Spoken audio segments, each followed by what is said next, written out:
So now let's see how we can work around with blur effects inside a Photopea. So if I were to go around onto filter, then you can see that blur is an option right here. And there are different blur effects that you can choose from. For example, there's the abrus blur right here. That is, it takes out the abrus color and simply blocks it out. Apart from that, you also can go around over here onto blur right here, and then you simply use a blur right here just like this. Then a slight bit of blur is added in right here. So you can go around onto filter, you can go for blur right here, and blur is added. You can also go around over here onto blur more right here, and more blur is added in. Apart from that, you can also go around over here onto box blur right here, and then what happens is that you can change the amount of blur right here, and you can also see the preview, as you can see, just like that. So let me just go around and close it, and then go to blur right here.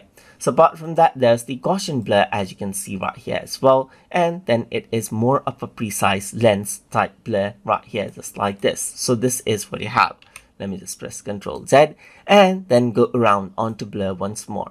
So let's just go around onto lens blur right here, just like this, and then change around the focal distance, the radius, as you can see right here, just like this, and you can change around the angle of the lens as well, the brightness, the threshold of the blur, as you can see right here, just like this as well, and you can also add in the noise to the blur, as you can see right here.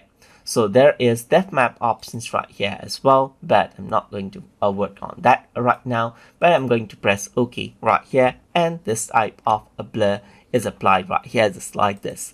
So apart from that, you can also go around over here onto the blur right here, and then you can see that motion blur is an option, and you can go around, change around the distance, change around the angle, and this is what you have, as you can see right here. You can also go around over here and then go for radial blur, as you can see right here, and you got more of a radial blur, as you can see right here, and change around the position X and Y right here, just like this as well, and this is what you have.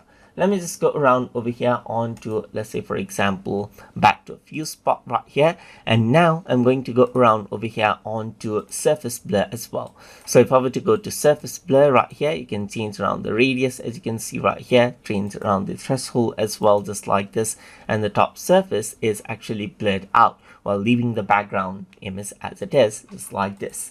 And that is how you can work around with the blur effects inside a Photopea.